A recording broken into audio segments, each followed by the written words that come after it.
ಇವತ್ತು ಕಾಂಗ್ರೆಸ್ ಶಾಸಕಾಂಗ ಪಕ್ಷದ ಸಭೆಯನ್ನ ಕರೆದಿದ್ದಾರೆ ಸಿಎಂ. ಶಾಸಕಾಂಗ ಪಕ್ಷದ ಸಭೆಯನ್ನ ಕರೆದಿದ್ದಾರೆ ಸಿಎಂ. ಇವತ್ತು ಸಂಜೆ ಬೆಂಗಳೂರಿನ ಖಾಸಗಿ ಹೋಟೆಲ್ನಲ್ಲಿ ಮೀಟಿಂಗ್ ಇದೆ. ಸಿಎಲ್ಪಿ ಮೀಟಿಂಗ್ ಅನ್ನ ಕರೆದಿದ್ದಾರೆ ಸಿಎಂ. ಖಾಸಗಿ ಹೋಟೆಲ್ನಲ್ಲಿ ಮೀಟಿಂಗ್. ಸಿಎಂ ಬದಲಾವಣೆ ಚರ್ಚೆ ಬೆನ್ನಲ್ಲೇ ಈ ಸಿಎಲ್ಪಿ ಸಭೆ ಬಹಳ ಮಹತ್ವವನ್ನ ಪಡೆದುಕೊಳ್ತಾ ಇದೆ.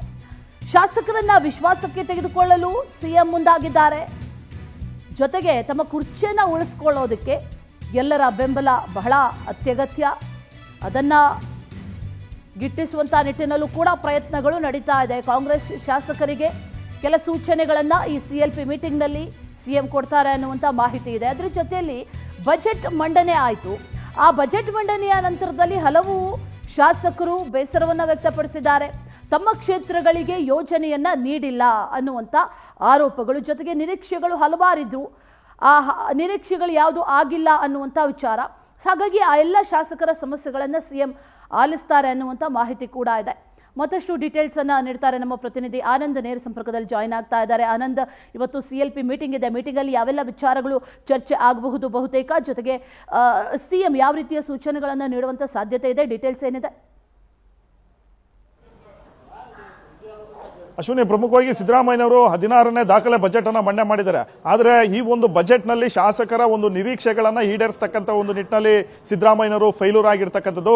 ಶಾಸಕರು ಅನುದಾನಗಳನ್ನ ಕೇಳಿದ್ರು, ಆದರೆ ಶಾಸಕರಿಗೆ ಈ ಬಾರಿನೂ ಕೂಡ ಬಜೆಟ್ ನಲ್ಲಿ ಯಾವುದೇ ಒಂದು ಅನುದಾನಗಳನ್ನ ನಿಗದಿಪಡಿಸಿಲ್ಲ. ಹೀಗಾಗಿ ಬಹಳಷ್ಟು ಕಾಂಗ್ರೆಸ್ನ ಶಾಸಕರು ಅಸಮಾಧಾನಗೊಂಡಿದ್ದಾರೆ. ಇವತ್ತಿನ ಸಿಎಲ್ಪಿ ಸಭೆಯಲ್ಲೂ ಕೂಡ ಈ ವಿಚಾರಗಳನ್ನ ಮಾತನಾಡೋದಕ್ಕೆ ಮುಂದಾಗಿರ್ತಕ್ಕಂಥದ್ದು. ಪ್ರಮುಖವಾಗಿ ಸಿದ್ದರಾಮಯ್ಯನವರು ಬಹಳಷ್ಟು ಆ ಒಂದು ಶಾಸಕರನ್ನ ಮನವೊಲಿಕೆ ಮಾಡ್ತಕ್ಕಂಥ, ಜೊತೆಗೆ ಅವರನ್ನು ವಿಶ್ವಾಸಕ್ಕೆ ಪಡಿತಕ್ಕಂಥ ಒಂದು ಕೆಲಸವನ್ನು ಕೂಡ ಮಾಡ್ತಾ ಇದ್ದಾರೆ.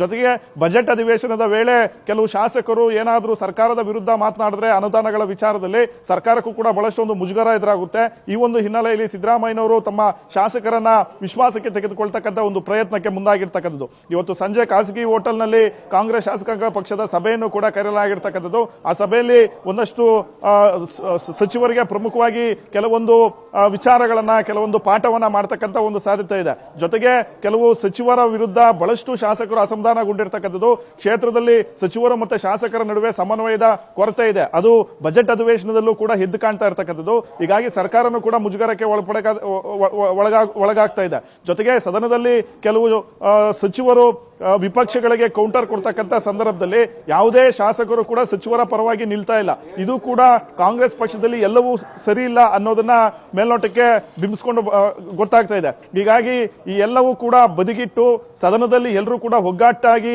ವಿಪಕ್ಷಗಳ ವಿರುದ್ಧ ಹೋರಾಡೋದಕ್ಕೆ ಒಂದು ಸೂಚನೆಯನ್ನ ಸಿದ್ದರಾಮಯ್ಯನವರು ಇವತ್ತಿನ ಶಾಸಕಾಂಗ ಪಕ್ಷದ ಸಭೆಯಲ್ಲಿ ಕೊಡಲಿದ್ದಾರೆ.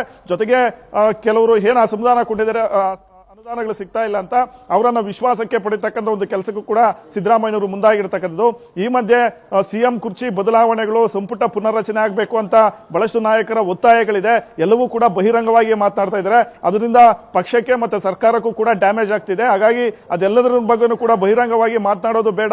ಪಕ್ಷದ ವೇದಿಕೆಯಲ್ಲಿ ಏನೇ ಸಮಸ್ಯೆ ಇದ್ರೂ ಚರ್ಚೆ ಮಾಡೋಣ ಅನ್ನೋ ಒಂದು ನಿಟ್ಟಿನಲ್ಲಿ ಸಿದ್ದರಾಮಯ್ಯನವರು ಸಚಿವರಿಗೆ ಒಂದು ನೀತಿ ಪಾಠ ಮಾಡೋದಕ್ಕೂ ಕೂಡ ಮುಂದಾಗಿರ್ತಕ್ಕಂಥದ್ದು. ಒಟ್ಟಿನಲ್ಲಿ ಇವತ್ತಿನ ಸಂಜೆ ನಡೀತಕ್ಕಂಥ ಒಂದು ಕಾಂಗ್ರೆಸ್ ಶಾಸಕಾಂಗ ಪಕ್ಷದ ಸಭೆ ಏನಿದೆ, ಈ ಸಭೆ ಬಹಳಷ್ಟು ಒಂದು ಕುತೂಹಲನೂ ಕೂಡ ಮೂಡಿಸಿದೆ. Ashwini. Okay Anand, thank you ಡೀಟೇಲ್ಸ್ಗೆ.